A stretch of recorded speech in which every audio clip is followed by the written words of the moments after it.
Good morning children, welcome back to Shortcut. Chapter number 2 शुरू करेंगे social science का, semester 2। Chapter का नाम है एनवायरमेंटल पोल्यूशन, यानी कि जो वातावरण है हमारा उसके अंदर जो पोल्यूशन हो रहा है, जो भी उसमें गंदगी हम लोग डाल रहे हैं उसके बारे में चैप्टर है।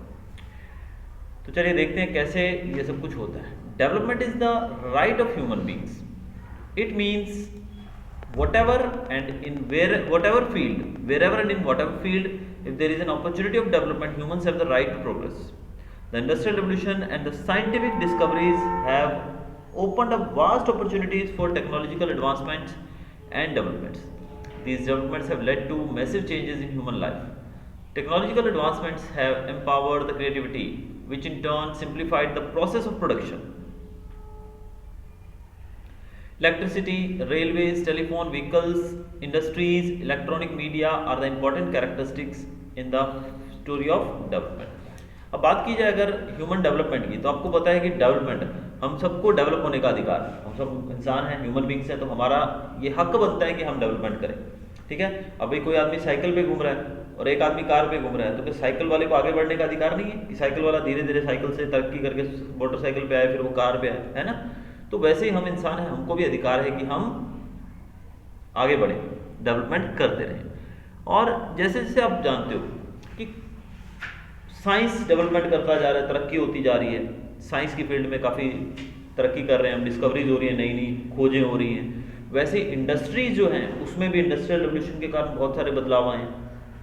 इंडस्ट्रियल रेवोल्यूशन का मतलब होता है जो इंडस्ट्री है उसमें मशीनों का उपयोग करके ज़्यादा प्रोडक्शन किया जाता है, ज़्यादा पैदावार की जाती है, इसी को इंडस्ट्रियल रेवोल्यूशन कहा जाता है। जैसे कि पहले क्या होता था, हम कपड़े हाथों से बनाते थे सब कुछ, तो उसमें बहुत टाइम लगता था, तो थोड़े समय मतलब ज़्यादा समय लगता था और कम चीज़ें बनती थी। फिर इंडस्ट्री में जब ये आई, फैक्ट्रियों के अंदर जब मशीनें आ गई, तो मशीनों से आप जानते हो कितना काम होता है, कितनी जल्दी होता है। तो ये ही इंडस्ट्रियल रेवोल्यूशन है।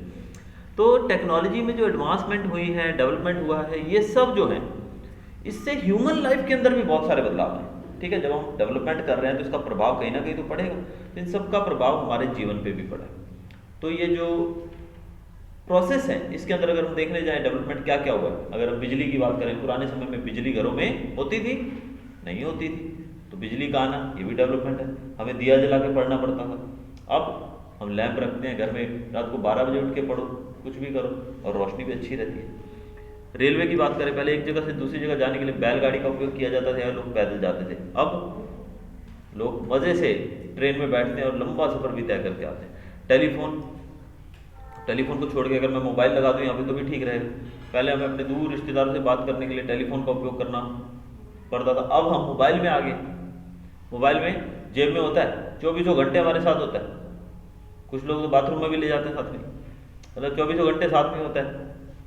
तो उसमें मतलब हम कभी भी किसी से भी बात कर सकते हैं तुरंत। पहले क्या फ़ोन का क्या एक लिमिटेशन थी, जो लैंडलाइन फ़ोन होता था, घर पे होता था, तो जब आप घर पे नहीं हो तो आपसे बात नहीं हो सकती। लेकिन मोबाइल तो आपकी जेब में, अब आप बोल ही नहीं सकते यार मैं घर पे नहीं हूँ, क्योंकि मोबाइल से बोल रहे हो तुम कि मैं घर पे नहीं हूँ, तो मोबाइल तो तुम्हारे साथ है ना।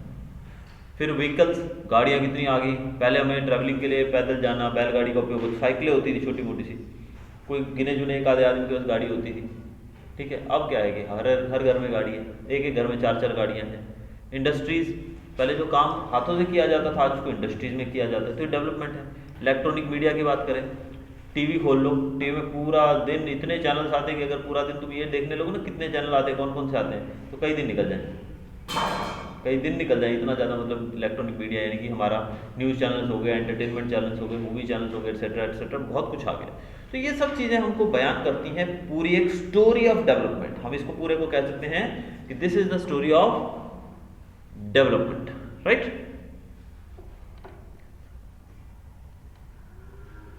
यहाँ एक पिक्चर दिया गया है जिसका बहुत ही एक अच्छा सा मीनिंग हम अगर देखने चाहें तो हमारे सामने देखिए, यहाँ पिक्चर में आप देख रहे हैं पेड़ कटे हुए हैं, सामने एक इंडस्ट्री लगी हुई है जिसके ऊपर से चिमनी में से धुआं निकल रहा है, और 2 पक्षी जो हैं वो रो रहे हैं अपने अंडों के पास बैठ के, और लिखा हुआ है where will we go now, हम कहाँ जाएंगे अब। तो ये पिक्चर हमारे सामने जो स्थिति बयान करना चाहती हैं वो ये है कि हम पेड़ों को काट काट कर, जंगलों को काट काट कर इंडस्ट्रीज इस्टेब्लिश करते जा रहे हैं, और उस कारण से जो पेड़ों पर रहने वाले पशु पक्षी हैं, पक्षी खासकर, वो बेचारे बेघर होते थे। वो कहाँ जाए, आज हम देखते हैं कि हमारे घरों के अंदर जो बालकनीज होती हैं, जहाँ पर हम लोग एसीज वगैरह लगाते हैं, ठीक है, तो वहाँ पर चिड़िया आके, कबूतर आके उस एसी के ऊपर अपना घोंसला बना लेता है। हम उसको मार मार के भगा देते हैं। क्यों? क्योंकि वो जब तिनके लेकर आती है वो चिड़िया, तो तिनके नीचे गिरते हैं तो हमारा घर गंदा हो जाता है। तो हम इतने निर्दयी हो गए कि हम उनके घरों में अपने घर बना के बैठे हैं, यानी कि जंगल उनका घर है ना भाई, तो जब जंगल उनका घर है तो उनके घरों के अंदर हम घुसे हुए हैं, यानी कि वहाँ पे हम लोग रहते हैं। अभी हमने जो जहाँ आप लोग रह रहे हो जंगल ही था एक समय पे, इसको काट काट कर हमने जंगल से एक शहर में तब्दील कर दिया। तो फिर हम कहते हैं कि भाई पशु पक्षी जो हैं वो शहरों में आ गए। तो पशु पक्षी शहरों में नहीं आए, वो तो बेचारे अपने घर में ही हैं, लेकिन हम लोग उनके जंगलों में घुस गए, उनको काट दिया। तो इसी प्रकार से हम उनको भगा देते हैं। तो ये बड़ा ही दुर्भाग्यपूर्ण बात है हमारे लिए। And unlimited use of natural resources like water, air and natural vegetation has become the cause of wide spread pollution. अब वो हम बात करें पोल्यूशन की, तो पोल्यूशन की बात करें तो सबसे पहले हम देखते हैं वाटर, एयर और नेचुरल वेजिटेशन। इन सब का, यानी कि जो भी नेचुरल रिसोर्सेज हमारे जो हमें नेचुरली मिलते हैं, प्रकृति ने हमको दिए हैं, पेड़ पौधे, जंगल, पानी एटसेट्रा, ये सब चीज़ों का उपयोग हम इतना ज़्यादा कर रहे हैं कि पोल्यूशन होता जा रहा है, यानी कि बहुत ज़्यादा पोल्यूशन इससे होता जा रहा है। It is necessary to make an effort to see and understand both pollution and development in different context since these two phenomena run parallel to in the modern times. In the present times, land, water, air and noise and space pollution has increased, and its diverse adverse effects could be seen on human life and our environment. With the industries coming up on a large scale, various kinds of pollutants affecting the environment have increased. Among it, water, air and land pollution are of the main types. अब actual में देखने जाएं, फिर development तो हमको करनी है ना, डेवलपमेंट तो हमको करनी है। तो डेवलपमेंट और पोल्यूशन, अगर हम बात करें डेवलपमेंट और पोल्यूशन, ये दोनों साथ साथ चल रहे हैं। जिस तरह की रेल की पटरियां होती है ना, दो पटरियां होती है, एक साइड होती है, एक साइड पटरी जो बोलते हैं, वो दोनों कैसे चलती है? एक दूसरे के साथ। एक इधर मुड़ गई तो दूसरी भी मुड़ जाएगी, एक सीधी हुई तो दूसरी भी सीधी होगी, पैरेलल चलती है ना। तो उसी प्रकार से पोल्यूशन और डेवलपमेंट, ये भी दोनों पैरेलल चलने वाले। अगर आप डेवलपमेंट करोगे तो पोल्यूशन होगा, पोल्यूशन होगा तभी डेवलपमेंट होगा। लेकिन क्या हम इतना पोल्यूशन कर देंगे कि ये पृथ्वी हमारे रहने के लायक ही नहीं बचेगी? तो फिर इस डेवलपमेंट का क्या करेंगे? मचा डालेंगे? नहीं। तो अब की बात करें तो land pollution, air pollution, water pollution, noise pollution, even space pollution भी होने लगा। स्पेस जानते हैं ना, अंतरिक्ष में जाते हैं हम लोग, तो वो भी हमने पोल्यूट करना शुरू कर दिया। तो 5 तरह के पोल्यूशन हमारे सामने इस चैप्टर में हैं, जिसमें से अगर हम बात करें इंडस्ट्रीज, तो इंडस्ट्रीज से निकलने वाला जो गंदा पानी, गंदा धुआं है, उससे प्रभाव पड़ता है किन चीज़ों पे? 3 तरह के पोल्यूशन होते हैं। एक है वाटर पोल्यूशन, फिर एयर पोल्यूशन और लैंड पोल्यूशन। ये 3 तरह के पोल्यूशन इंडस्ट्रीज से होते हैं। कौन कौन से होते हैं 3 तरह के पोल्यूशन? एयर पोल्यूशन, जो गंदी हवा जाती है। दूसरा होता है लैंड पोल्यूशन, वहाँ से निकलने वाला गंदा पानी, गंदगी जो है वो ज़मीन पर पड़ा रहता है, तो लैंड पोल्यूशन हुआ। तीसरा वाटर पोल्यूशन, गंदा पानी नदियों में मिलता है, जाके नदियाँ गंदी हो जाती है, पोल्यूट हो जाती हैं। तो 3 तरह के पोल्यूशन यहाँ पर बताए गए। These 3 are the most important elements of for the subsistence of life on the earth. पानी, हवा, जमीन, इन तीनों के बिना रह सकते हो? इन तीनों में से एक भी चीज मैं निकाल दूं तो हम लोग जीवित रह सकते हैं? तो तीनों हमारे लिए बहुत ही जरूरी है। तो तीनों जरूरी हैं, लेकिन हम पोल्यूशन भी इन्हीं को ज्यादा पोल्यूट कर रहे हैं। तो पहला हम पढ़ेंगे अभी वाटर पोल्यूशन के बारे में। देखिए यहाँ पिक्चर में आपको दिख रहा होगा, काला गंदा पानी ऊपर पाइप से गिर रहा है, देख रहे हो पिक्चर के अंदर? उससे नीचे वाली पिक्चर में देख रहे हैं कितनी गंदगी है तालाब के किनारे। Industries require water and during the process manufacturing water becomes impure polluted which is drain into river streams और ऑन द ग्राउंड। अब इंडस्ट्री, फैक्ट्री है, उसके अंदर चीज़ों को धोने के लिए, प्यूरिफाई करने के लिए समथिंग पानी की जरूरत तो पड़ती है इंडस्ट्रीज के अंदर। पानी जब मैन्युफैक्चरिंग के प्रोसेस में, यानी कि उसका जो भी प्रोसेस वो कोई चीज़ें बना रही है, केमिकल बना रही है, वोटेवर वो बना रही है, उसमें पानी का जो उपयोग किया जाएगा, वो पानी क्या होगा? यूज़ करने के बाद क्या हो जाएगा? वो गंदा हो जाएगा, पोल्यूट हो जाएगा। तुम नहा लेते हो, नहाने के बाद वो पानी है जो, उसको जाके पीने वाले पानी का पिला दोगे? क्यों? क्यों? तो गंदा हो गया, क्योंकि हमने उसको साबुन लगा के नहाए, शरीर की गंदगी थी, साबुन का केमिकल था, वो सब उसमें गया, तो उसको तो यूज़ नहीं करेगा। तो वैसे ही जब हम मैन्युफैक्चरिंग करते हैं यानी कि इंडस्ट्रीज में, तो पानी जो है उसमें यूज़ होता है वो गंदा हो जाता है, और उसको फिर हम क्या करते हैं, हम बड़े शाणे लोग हैं ना, हम उसको नदियों में, तालाबों में, झरनों में भेज देते हैं, मिक्सअप कर देते हैं। This chemical infested water pollutes the pure water of a river. तो ये जो केमिकल इन्फेस्टेड वाटर यानी कि केमिकल वाला पानी जो है, ये उस नदी के पानी को, जहाँ भी हम उसको फेंक रहे हैं उस पानी को, उसको गंदा करेगा? नहीं करेगा। गंदा पानी जो है नदी के पानी में जाएगा तो साफ हो जाएगा? नहीं, वो भी गंदा हो जाएगा, नदी के पानी को भी गंदा करेगा वो। ठीक है। Secondly, the water drained on open ground gradually percolates down and pollutes the underground water too. अब जो गंदा पानी है वो ओपन ग्राउंड में पड़ा है तो वो नीचे रिसकर जमीन में अंदर के पानी को भी गंदा कर देगा। हेलो, जो जमीन पे हम लोग गंदा पानी फेंक देते हैं वो पानी कहाँ चला जाता है? जमीन के अंदर, जमीन सोख लेती है उसको, जिसको बोलते हैं परकोलेशन। इस वर्ड को ध्यान रखिएगा, परकोलेट्स है जो, ये इसी से वर्ड बना है परकोलेशन। परकोलेशन का मतलब होता है जमीन में पानी का रिसना। तो जो गंदा पानी जमीन के अंदर रिसेगा तो क्या होगा?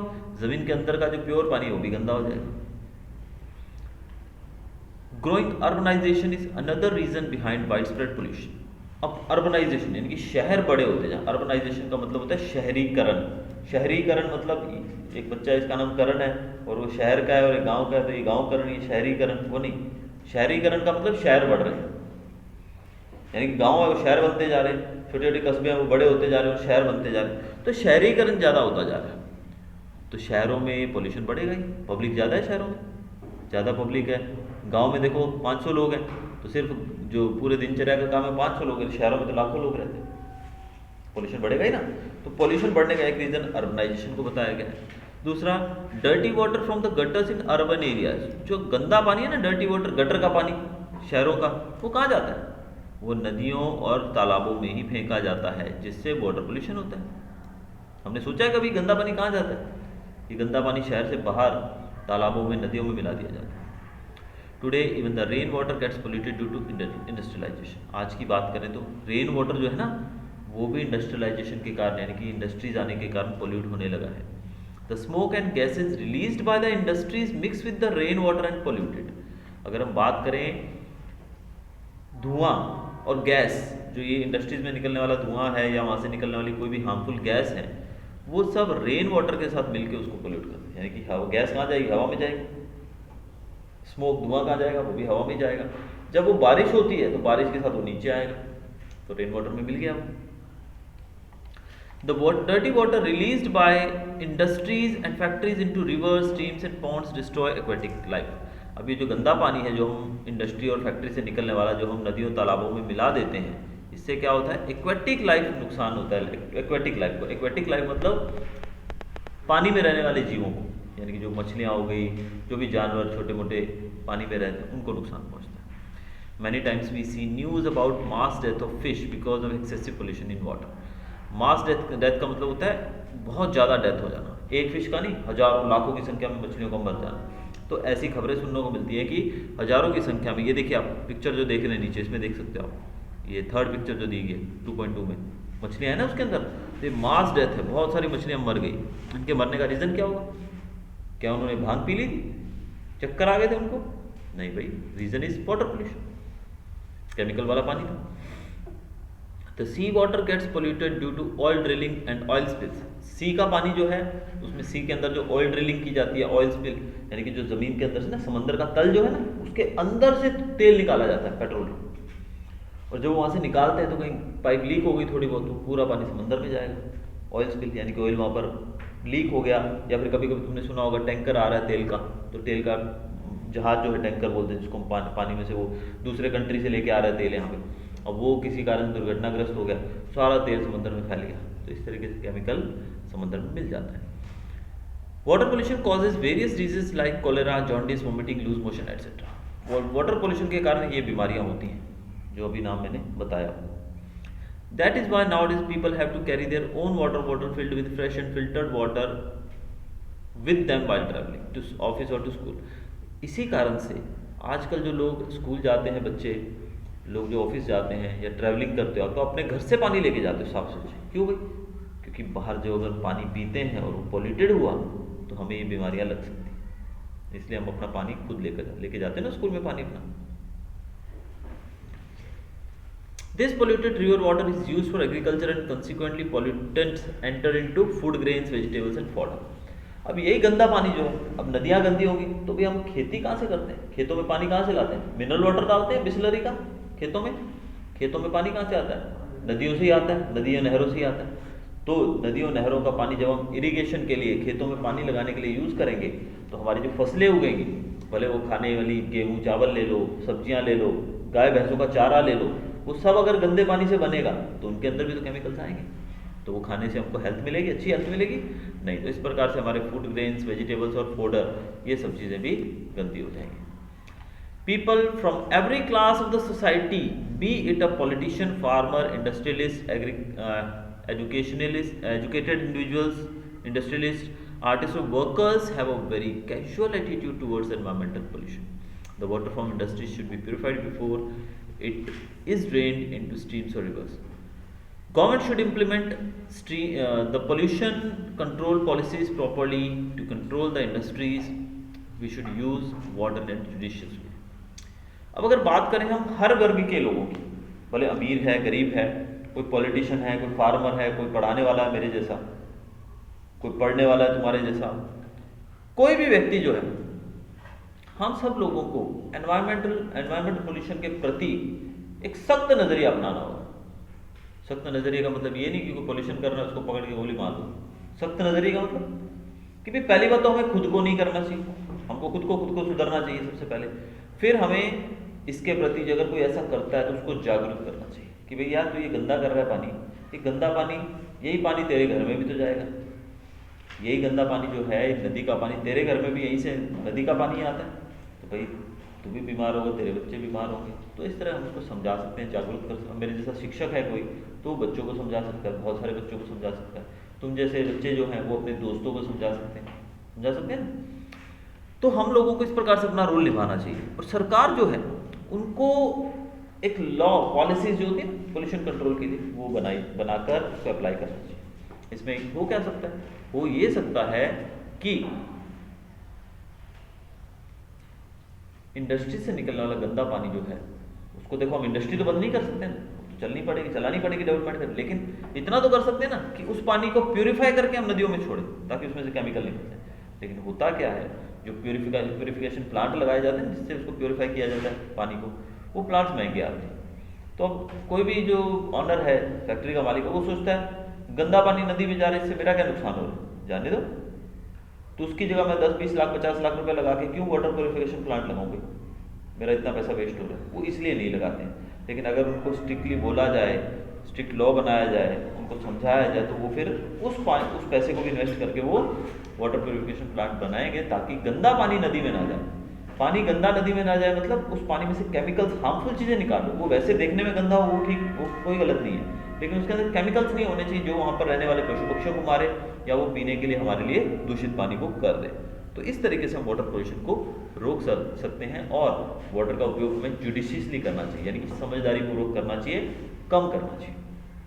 भले आप देखा है गाड़ी धो रहे हो, नहा रहे हो, कोई भी एक्टिविटी के लिए पानी का यूज़ कर रहे हो, उसको कम यूज़ करो क्योंकि पानी हमारे लिए बहुत ही इंपॉर्टेंट है। ठीक, ये था हमारा फर्स्ट वीडियो इस चैप्टर के ऊपर। जल्द मिलेंगे एक नए वीडियो के साथ। Till then good bye.